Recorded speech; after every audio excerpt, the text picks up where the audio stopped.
اعوذ باللہ السمیع العلیم من الشیطان الرجیم من ہمزہ ونفخہ ونفثہ بسم اللہ الرحمن الرحیم یا ایہا الناس ان وعد اللہ حق فلا تغرنکم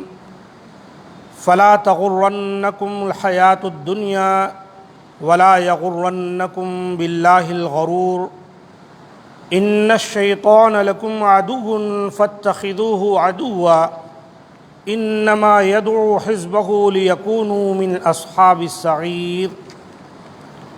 لوگو، اللہ کا وعدہ سچا ہے، تمہیں زندگانی دنیا دھوکے میں نہ ڈالے اور نہ دھوکے باز شیطان تمہیں غفلت میں ڈالے۔ یاد رکھو، شیطان تمہارا دشمن ہے، تم اسے دشمن جانو۔ وہ تو اپنے گروہ کو صرف اسی لیے بلاتا ہے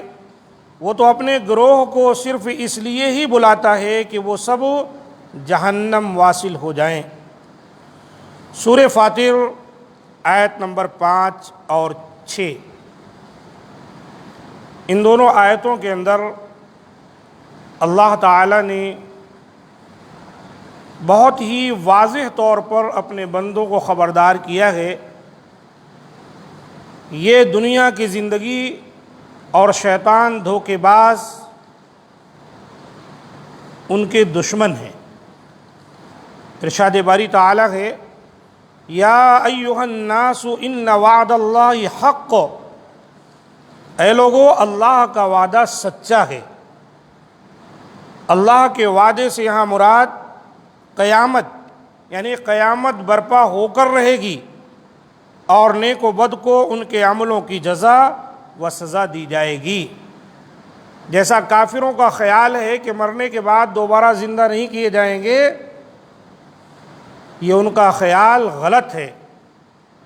قرآن میں اللہ تعالیٰ نے ایک دوسرے مقام پر فرمایا، زعم الذین کفروا ان لن یبعثوا قل بلی وربی لتبعثن ثم لتنبؤن بما عملتم وذلک علی اللہ یسیر۔ کافروں کا خیال یوں ہے کہ وہ نہیں اٹھائے جائیں گے مرنے کے بعد۔ اللہ تعالیٰ نے کہا، ہرگز نہیں، ضرور تم اٹھائے جاؤ گے اور تم خبر بھی دیے جاؤ گے جو کچھ دنیا میں کرتے رہے ہو، اچھا برا عمل۔ اور یہ اللہ تعالیٰ کے لیے بہت آسان ہے، کوئی مشکل نہیں ہے۔ یہاں فرمایا ان وعد اللہ حق، اے لوگو، اللہ کا وعدہ قیامت یہ سچ ہے۔ فلا تغرنکم الحیات الدنیا، تمہیں زندگانی دنیا دھوکے میں نہ ڈالے۔ معنی اس کے یہ ہے کہ آخرت کی ان نعمتوں سے غافل نہ کر دے دنیا، جو اللہ تعالیٰ نے آخرت میں تیار کر رکھی ہیں اپنے بندوں کے لیے۔ جنت میں طرح طرح کی نعمتیں، کہیں یہ دنیا کی زندگی اور دنیا کی نعمتیں اس جنت اور آخرت کی نعمتوں سے تمہیں غفلت میں نہ ڈال دیں۔ اللہ تعالیٰ نے اپنے دوستوں اور رسولوں کے پیروکاروں کے لیے جنت میں بہت ساری نعمتیں تیار کر رکھی ہیں، بس اس دنیا کی عارضی لذتوں میں کھو کر آخرت کی دائمی راحتوں کو نظر انداز نہ کرو۔ یہ معنی ہوا فلا تغرنکم الحیات الدنیا، یہ دنیاوی زندگی تمہیں دھوکے میں نہ ڈال دے کہ تم اس کی چمک دمک دیکھ کر اسی کے پیچھے لگ جاؤ اور آخرت کو فراموش کر دو۔ جبکہ اللہ تعالیٰ کیا فرماتا ہے، بل تؤثرون الحیات الدنیا والآخرۃ خیر وابقیٰ، تم تو دنیا کی زندگی جو ہے اس کے پیچھے دوڑے جا رہے ہو، اس کو مقدم رکھتے ہو، جبکہ والآخرۃ خیر وابقیٰ، آخرت کی جو زندگی ہے، آخرت جو ہے وہ دنیا کے مقابلے میں بہتر ہے اور باقی رہنے والی ہے۔ دنیا کی زندگی کسی کو عمر نوح بھی مل جائے تو کیا ہے، ایک دن تو مرنا ہی اس کو، اور آخرت باقی رہنے والی ہے۔ اس لیے دنیا کی کوئی نعمت کو کوئی بقا نہیں ہے اور آخرت ہمیشہ کے لیے ہے۔ پھر اللہ تعالیٰ فرماتا ہے، وَلَا يَغُرَّنَّكُمْ بِاللَّهِ الْغَرُورُ، اور نہ دھوکے باز شیطان تمہیں غفلت میں ڈالے۔ ایک تو دنیا کی زندگی ہے جس میں انسان غفلت کا شکار ہو جاتا ہے اور آخرت کو فراموش کر دیتا ہے، اور دوسرے شیطان، جس کو اللہ تعالیٰ نے یہاں پر دھوکے باز کہا ہے۔ یہ شیطان جو دھوکے باز ہے، کہیں یہ تمہیں آخرت کے سلسلے میں غفلت میں نہ ڈال دے۔ دھوکے باز شیطان یعنی اس کے داؤ اور فریب سے بچ کر رہو تم، اس لیے کہ وہ بہت دھوکے باز ہے، اور اس کا مقصد ہی تمہیں دھوکے میں مبتلا کر کے جنت سے محروم کرنا ہے۔ جیسے کہ حضرت آدم علیہ السلام کو اللہ تعالیٰ نے جنت میں داخل کیا تھا، اور ابلیس لعین جو شیطانوں کا سردار ہے، اس نے ان کو بہلا پھسلا کر جنت سے نکلوا دیا۔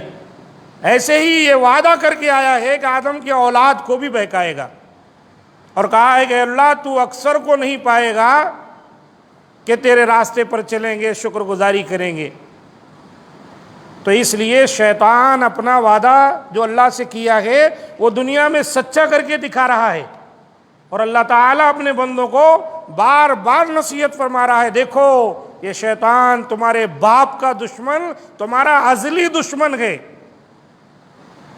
جب ابھی تم حضرت آدم کے پیٹھ میں تھے، جبھی سے اس کی دشمنی تمہارے باپ سے چلی آ رہی۔ ارشاد باری تعالیٰ ہے، ان الشیطان لکم عدو فاتخذوہ عدوا، اے میرے بندو یقیناً شیطان تمہارا کھلا دشمن ہے، لہذا تم بھی اس کو اپنا دشمن سمجھو۔ آج اکثر لوگوں کا حال کیا ہے کہ وہ اپنے دشمن کو دشمن سمجھتے ہی نہیں۔ اللہ تعالیٰ نے کئی مقام پر اس کو عدو مبین کہا، کھلا ہوا دشمن، جس کی دشمنی چھپی نہیں ہے۔ جیسے ایک دشمن تلوار لے کر، بندوق لے کر، اسلحہ لے کر بالکل سامنے آ جائے کہ اب یا تب آپ پر وار کر دے، ایک دم اس کی دشمنی کھل کے آ گئی۔ ایسے یہ شیطان کھلا دشمن ہے، اس کی دشمنی چھپی نہیں ہے۔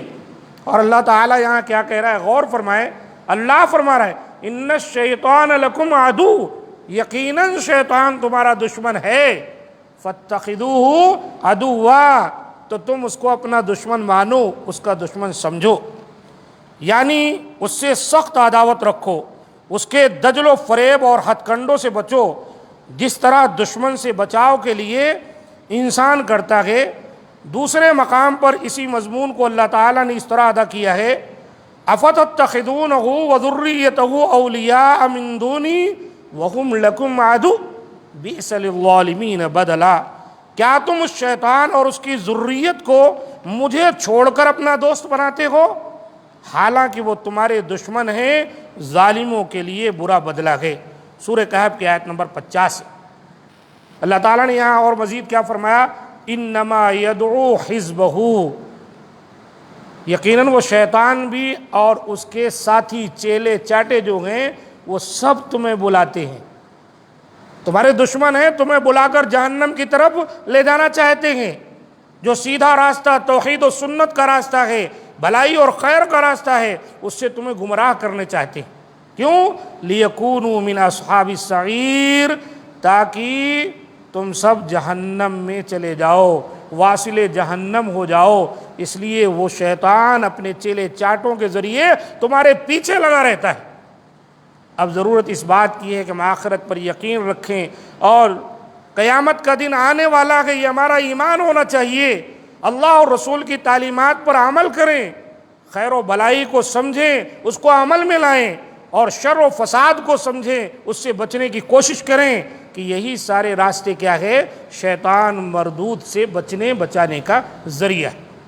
اللہ تعالیٰ سے دعا ہے کہ مولا کریم ہم تمام کو جو باتیں بیان کی گئیں ان پر عمل کی توفیق دے، اور ہمارے گناہوں کو بخش دے، ہمارے حال پر رحم فرمائے، کہ یقیناً وہی رحم و کرم کرنے والا ہے۔